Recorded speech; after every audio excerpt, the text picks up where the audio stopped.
Coucou, salam alaikum, j'espère que vous allez bien, que vous vous portez bien. En tout cas, moi je suis ravie de vous retrouver dans une nouvelle vidéo pour une nouvelle recette. Aujourd'hui, je vous fais voyager en Italie avec cette délicieuse recette italienne qui s'appelle la sbriciolata. Donc j'espère que je la prononce bien comme il faut, mais en tout cas, c'est un pur délice. Franchement, ce gâteau, il est excellent, c'est une tuerie. Quand je le fais à la maison, voilà, c'est le jour de fête, il reste pas une miette. Donc un gâteau super facile à préparer pour le goûter, il se prépare très très vite, il est facile et en plus de ça, il est économique. Vous accompagnez ça avec un bon café et puis voilà, le combo parfait pour un petit goûter gourmand. Franchement, ce gâteau, il faut vraiment le tester. Il faut vraiment le goûter pour le voir. Il est excellent. Il est croustillant à l'extérieur et moelleux fondant en bouche avec la ganache au Nutella à l'intérieur. Oh, une bombe calorique, bien sûr. Bon, après, bien sûr, c'est pas un gâteau qu'on fait tous les jours. Donc, de temps en temps, on peut se faire plaisir. Et puis voilà, le régime, ce sera pour le lendemain. Ok, on fait comme ça.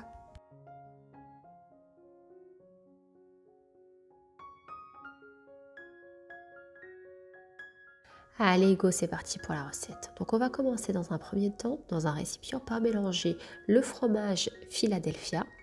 Donc, vous n'êtes pas obligé de prendre la marque Philadelphia. Vous pouvez très bien prendre un fromage frais. Voilà, quoi, vous en avez à Lidl, Aldi, voilà, vous avez des sous-marques. Et vous mélangez avec de la pâte à tartiner ensemble. Donc, je vous laisserai le grammage en barre d'infos. Alors on va bien mélanger le tout et puis on va mettre de côté.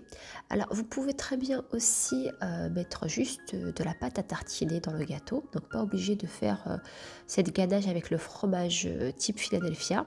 Mais le résultat ne sera pas le même. Après c'est au choix bien sûr. Vous pouvez très bien aussi mettre de la confiture, d'abricot, confiture de fraises, bon peu importe.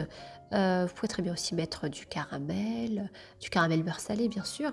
Vous pouvez très bien aussi mettre des fruits, voilà, des pommes, compote de pommes, des pommes, voilà. C'est vraiment comme vous voulez, mais bon, cette recette, elle est plus connue en Italie avec le Nutella. Alors ensuite, je vais prendre un autre récipient. Donc, je vais y mettre le beurre. Donc ici, c'est du beurre mou à température ambiante pour qu'on puisse le travailler. J'ajoute le sucre. Alors normalement, il faut ajouter du sucre vanillé. Et puis moi, ce jour-là, comme par hasard, j'en avais plus. Et pour vous dire, c'était le jour de course. Donc voilà, j'ai oublié le sucre vanillé. Donc si vous en avez, vous mettez un sachet. J'ajoute la farine, une petite pincée de sel. Et puis on va travailler ici la farine avec le beurre, juste avec les doigts.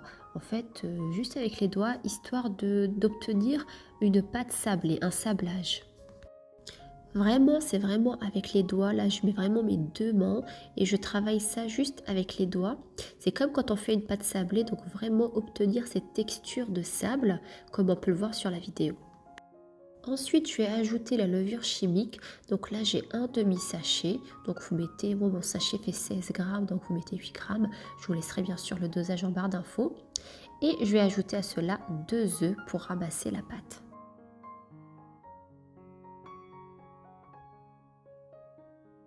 Donc une fois que j'ai incorporé mes œufs, donc comme on peut le voir, je travaille toujours qu'avec mes doigts.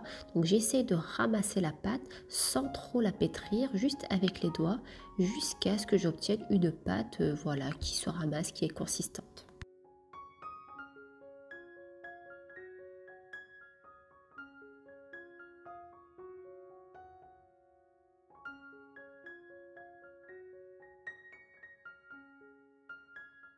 Donc ici je prends mon moule, donc c'est un moule de 26 cm, donc par précaution j'ai mis du papier cuisson.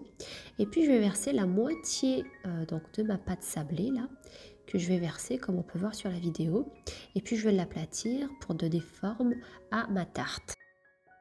J'aplatis bien la pâte sur le moule et puis comme on peut le voir sur les bords, je vais laisser 2 à 3 cm pour que quand je vais mettre ma ganache, en fait elle ne va pas s'échapper.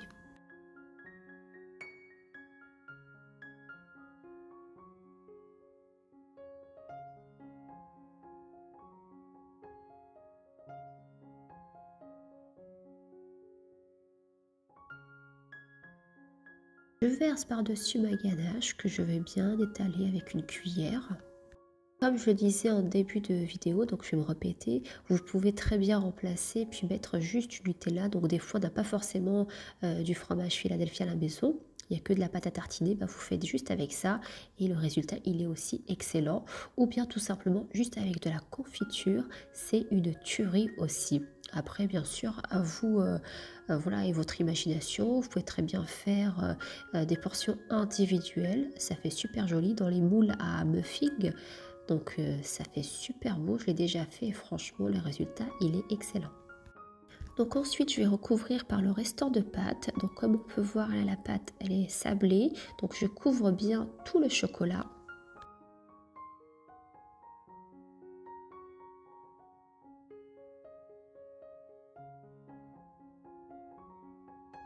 Et puis je vais ajouter quelques pépites de chocolat par-dessus pour plus de gourmandise.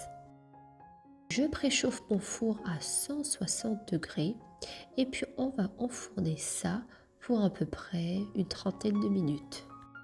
Bien entendu, la cuisson elle est à surveiller, donc moi je vous ai dit 30 minutes, mais ça dépend de votre four. Ça peut être 20 comme ça peut être 40, donc c'est vraiment à surveiller.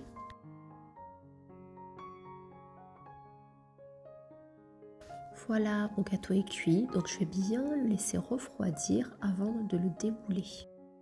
Franchement, ce gâteau, il est excellent et comme vous avez pu le voir, très peu d'ingrédients et puis rien de compliqué, super facile. Et puis ça se prépare en très vite, en une dizaine de minutes, c'est prêt. Et puis vous obtenez un excellent gâteau. En tout cas, je peux vous garantir que ce gâteau fera fureur auprès des vôtres. Franchement, que ce soit pour les petits ou pour les grands, surtout si vous êtes des amateurs de chocolat, en tout cas, il est fait pour vous. Donc là, regardez la découpe, c'est vraiment un gâteau qui est croustillant à l'extérieur, et bien il est d'un fondant moelleux, excellent, avec la ganache qu'on a mis à l'intérieur, de la bombe, franchement, il est excellent. Voilà, la vidéo arrive à sa fin. J'espère que la recette vous a plu. En tout cas, moi, c'était un plaisir de partager avec vous. N'hésitez pas à liker, à vous abonner si ce n'est pas encore fait et à partager la vidéo. Et merci à vous. Je vous dis à très vite pour une nouvelle vidéo. Prenez soin de vous. Bye bye.